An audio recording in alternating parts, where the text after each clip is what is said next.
M news में आप सभी का इस्तकबाल है। BRS MLA P Kaushik Reddy की मुश्किलात में इजाफा। पुलिस कमिश्नर के खिलाफ नाजेबा रिमार्क्स पर ह्यूमन राइट्स कमीशन में शिकायत। तेलंगाना कांग्रेस के अक़लियती कायदीन ने रियासत के ह्यूमन राइट्स कमीशन में BRS MLA P Kaushik Reddy के खिलाफ एक रस्मी शिकायत दर्ज कराई है। कौशिक रेड्डी पर इल्ज़ाम है कि इन्होंने करीम नगर के पुलिस कमिश्नर गौस आलम के खिलाफ इंतहाई नाजेबा और फ़िरका वाराना रिमार्क्स इस्तेमाल किए। कांग्रेस कायदीन ने इन बयानात की सख्त अल्फाज में मजम्मत करते हुए इसे दस्तूरी ओहदे पर फाइज ऑफिसर की तौहीन करार दिया है। शिकायत गुजारों ने कमीशन से मुतालबा किया है कि समाज में नफरत फैलाने और पुलिस ऑफिसर की दिल आज़ारी करने के पर एमएलए के खिलाफ सख्त कार्रवाई की जाए। आइए देखते हैं ये रिपोर्ट। ऐसे ही अहम और ख़ास खबरों के लिए एम न्यूज़ को लाइक करें, सब्सक्राइब करें, शेयर भी ज़रूर करें। अस्सलाम वालेकुम। आज मेरे साथ मेरे बड़े भाई हज कमेटी चेयरमैन खुसरो पाशा बियावानी साहब और साथ ही हमारे कॉन्टेस्टेड एमएलए टारमन इंचार्ज उस्मान हाजिर साहब और जितने भी हमारे यंगस्टर्स मोइज़, अरहम, अमान, हुसैन, जितने भी लोग यहाँ पे जो दर्द महसूस करके हम पूरे इकट्ठा होके आज यहाँ पे स्टेट ह्यूमन राइट कमीशन को आना पड़ा। ये कभी हम सोचे नहीं थे कि हम आके एक एमएलए के लिए ऐसी शिकायत करने का मौका कभी कोई देगा, स्पेशली खुसूसी बीआरएस पार्टी। आज जो बीआरएस पार्टी जो माहौल बना रही है, जो मुसलमान के खिलाफ उनका एमएलए जो जहर उड़ल रहा है और केसीआर और केटीआर जो तरह से खामोशी इख्तियार कर रहे हैं, पता नहीं उनका मंसूबा क्या है, वो क्या करना चाह रहे हैं, मुसलमान को और कितनी तकलीफ़ देना चाहते हैं। उनकी जब दौरे हुकूमत में कितने मजीदे शहीद हुए तब भी कोई आवाज़ नहीं उठाया, और आज तो डायरेक्टली उनके एमएलए पाड़ी कौशिक रेड्डी भरी रोड पर तमाम ऑफिसर्स के सामने एक मुस्लिम आईपीएस ऑफिसर जो होती बहुत ही ईमानदार, बहुत सबको लेके चलने वाले ऑफिसर को लेके एक आईपीएस के साथ जो रवैया उन्होंने जो बिहेव किया, जिस अल्फाज पर इस्तेमाल किया, जो जहर उगला उन्होंने उनके खिलाफ, उनके रिलीजन के खिलाफ, उसका ही कंप्लेंट देने ह्यूमन राइट कमीशन को आए। और जब इसका सवाल मैं ट्विटर के माध्यम से मैं ट्वीट किया केटीआर, तो केटीआर हद तो ये हो गया कि केटीआर मुझे ट्विटर पे ब्लॉक कर दिए। वो भले जब जमहूरियत में किसी को अपन सवाल करते हैं, वो पार्टी के वर्किंग प्रेसिडेंट है बोल के उनको सवाल किया गया कि आपके एमएलए ने ऐसे ऐसा बोला, इस पर आपका क्या रुख है, उन्होंने सीधा सीधा ट्विटर पे ही मुझे ब्लॉक कर दिया। खैर उन्होंने ब्लॉक करने से कुछ होने वाला नहीं। मेरा एक ही अपील है तमाम मुसलमानों से कि अब तो सोचो, लास्ट टाइम वक्फ अमेंडमेंट बिल आया, ना केसीआर ना केटीआर उसके लिए एक बात भी नहीं बोले, एक मीटिंग भी नहीं किए, एक बार भी पब्लिक में आके मुसलमानों को कॉन्फिडेंस नहीं दिलाया। जुबली इलेक्शन में जब हम खबरस्तान की बात किए, यही केटीआर मुसलमानों का मजाक उड़ाया कि खबरस्तान नहीं, ना डंडे मारते, वोट करते, ये करते बोल के। नतीजा आप लोग के सबके सामने है। जो मुसलमान के लिए जो कांग्रेस हुकूमत, जो रेवंत रेड्डी साहब की सदारत में जो कमिटमेंट, जो प्रोमिसेस दिए, इंशाल्लाह पूरे प्रोमिसेस फुलफिल करेंगे। ये कराने की जिम्मेदारी भी हम हमारे चीफ मिनिस्टर के पास जाके नुमाइंदगी करके पूछने का उतना इख्तियार, उतना हक है हमारे पास। क्या पिछले 10 साल में केसीआर के पास वो था? खाली सिंबॉलिक नाम के लिए होम मिनिस्टर बना के रखे थे। तभी उन्हें एक होम मिनिस्टर, तभी एक विजिट की, उन्होंने होम मिनिस्टर का रिव्यू किया उन्होंने। हम हर जगह पहुंचते, हर जगह बात करते, हमारे सीएम से बात करते, मिनिस्टर से बात करते। उनके दौरे हुकूमत में एक माइनॉरिटी वेलफेयर मुसलमान मिनिस्टर को नहीं बनाए, हम यहाँ पे मिनिस्टर बना के माइनॉरिटी वेलफेयर दिए, क्योंकि उन्होंने उनका दर्द, उनकी चीज़ समझ सकते बोल के आज अजहरुद्दीन साहब को आपके बीच में रखे। तो मैं ये बताना चाहता हूँ केसीआर या केटीआर को, आप मुसलमानों को गुमराह करना छोड़ दीजिए।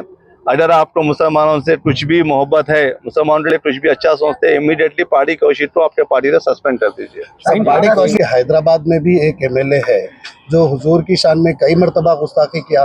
कांग्रेस के कोई बड़े लीडर, कोई माइनॉरिटी लीडर तो आप जो है ह्यूमन राइट्स में आके, तो आप इत्तला के लिए, जब एमएलए ने जो कमेंट्स किया, हम लोग हमारी नुमाइंदगी में हम डीजीपी के पास गए थे, खुसरो भाई भी थे, उस्मान हाजिरी साहब भी थे, हम लोग जाके वहाँ पे भी डीजीपी थे, हमारी हुकूमत रहे बातें भी हम जाके कंप्लेंट किए।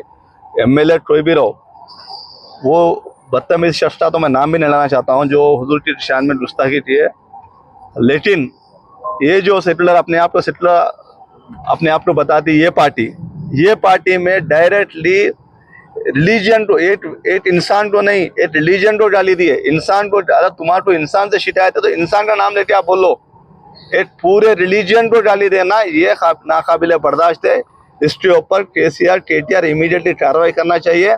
आने वाले दिनों में मैं तमाम हुजूराबाद के मुसलमानों से अपील करता हूँ, उस गधे को सबक सिखाओ। बीआरएस लीडर्स का ये कहना है कि जाके 24 घंटे में माफी मांगी, फिर 2 घंटे फिर एक प्रेस मीट लगाया उन्होंने। फिर वो प्रेस मीट में क्या बोला सुनिए आप। 24 घंटे में माफी मांगने का जो ढूंढ रचाया उन्होंने, फिर 2 घंटे के बाद में फिर उस पे हाल पे कौन सा हाल आ गया, फिर 2 घंटे बाद फिर एक प्रेस मीट लगाया उन्होंने। वो प्रेस मीट के बारे में कोई भी बात नहीं करते। उन्होंने क्या बोल रहा, आप प्रूव करो, मैं अपने रिजाइन करता हूँ। क्या प्रूव करना, हर जगह वीडियो ओपन ही है, आप लोग वीडियो नहीं देखे क्या? बताइए, आप पूरे अपने आप को उसको टैग करो, उसको बताओ भाई अब ये वीडियो आप रिजाइन करो बोल के बोलो। सब एक सीनियर डीजीपी के पास ऑलरेडी कंप्लेंट रजिस्टर्ड है। ह्यूमन राइट्स पे हमारा हक है। ये ह्यूमन राइट्स ऑफिसर के ऊपर कंप्लेंट, एक एमएलए के ऊपर हम ह्यूमन राइट्स का प्लेटफॉर्म चुने। कल जाके स्पीकर से भी मिलते। ये यहाँ पे कहीं पे रुकने वाले नहीं है। डेफिनेटली इसको जब तक अंजाम पे नहीं पहुंचाते हम बराबर फॉलो करते। डीजीपी के पास नहीं, हम और किसी के पास भी जाना है तो जाते। अब तो मैं कन्फाइन तौशीर रेड्डी के मसले पे होता हूँ, फिर भी अब मस्जिद का जो बात लाए तो उसका जवाब देता हूँ मैं। कोई भी मस्जिद, अगर जो आप मस्जिद का जो बता रहे, मस्जिद जागीरदार जो मोइनाबाद के मस्जिद के ताल्लुक से आप बात कर रहे हैं, हम बराबर उसको फॉलो अप कर रहे हैं। बराबर वहाँ पे मस्जिद तामीर करने के लिए जो भी हमारे से कोशिश बनती बराबर उसमें सब एक सीनियर साहबी की तरफ से आपके ऊपर तनकीद की गई कि कभी भी कोई भी माइनॉरिटी का जो है मसला हो उसमें जो है फ़हीम कुरैशी साहब आ जाते हैं, जबकि यहाँ पर भी माइनॉरिटी की, जब गौस आलम साहब की बात कर रहे हैं तो माइनॉरिटीज में आते हैं तो उस हिसाब से माइनॉरिटी के अजहरुद्दीन साहब आपके कांग्रेस के हैं तो वो भी आ सकते थे। कुछ भी मसला रहे, फ़हीम कुरैशी साहब ही इसमें इन्वॉल्व है। एक बताता हूँ मैं आपको, अजहरुद्दीन साहब इस रियासत के उन्होंने वजीर है, मिनिस्टर है, उनको जब आना है अप्रोप्रिएट टाइम पे बराबर आते। अब हाल ही में पब्लिक गार्डन मस्जिद में जो बाजू में जो स्पेस, बहुत सारे हमारे बड़े भाई रिटायर होते वहाँ पे माहौल बना के बैठ रहे थे। हाँ, वहाँ पे मस्जिद पे लोग, मैं वहाँ से गुजर रहा था तो देखा है जुम्मे की नमाज में रोड पे नमाज पढ़ रहे थे। जाके पूरा दौरे किया तो वहाँ पे ऑलरेडी जगह है। ह्यूमन राइट्स कमीशन के पास, यानी आज से कुछ रोज़ कबल कौशिक रेड्डी ने एक आईपीएस ऑफिसर के साथ जो नाजेबा अल्फाज इस्तेमाल किए थे फ़हीम कुरैशी साहब के साथ, आज ये नुमाइंदगी की गई। क्योंकि एक ऐसा मसला है, ये कोई आसानी से लेने का मसला नहीं है। एक पार्टी का एमएलए उन्हें एक साधारण आदमी को नहीं, एक आईपीएस ऑफिसर को उसकी ज़ात से नाम लेकर पुकारता है और उसके ऊपर जो है तानो तशबीह करता है। तो एक आईपीएस ऑफिसर का ये आलम है तो जनरल पब्लिक जो आवाम है उनके बीच में क्या होगा। तो आज फ़हीम भाई ने ये ज़रूरी समझा कि इसकी नुमाइंदगी हो और उसके साथ सख्त से सख्त कार्रवाई हो, क्योंकि ये माहौल वो लोग अजला में बना रहे हैं। जब अजला का माहौल ख़राब होगा तो ऑटोमेटिक हमारा तेलंगाना का माहौल भी ख़राब होगा। तो जिस तरीके से अपनी छवि वो जाहिर कर रहे हैं, क्योंकि यानी उस तरीके के अल्फाज इस्तेमाल करना ये बेहद मायूब है, गलत है। उनके ख़िलाफ़ सख्त से सख्त कार्रवाई की जाए, इसलिए आज हम आए हैं और उम्मीद करते हैं कमीशन से कि उनको बुलाएगी और उनके ख़िलाफ़ कार्रवाई करेगी।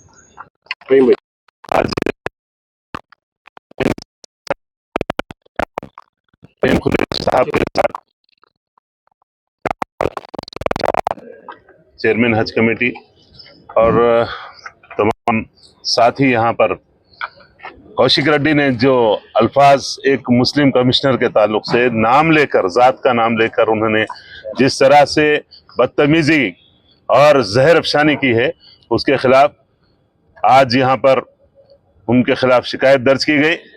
और आप सब जानते हैं कि बीआरएस का चेहरे से लोग, जो आम मुसलमान जो वाकिफ नहीं थे, आज फिर एक मरतबा कौशिक रेड्डी ने ये जाहिर कर दिया कि मुसलमानों के ताल्लुक से उसके दिल में क्या है।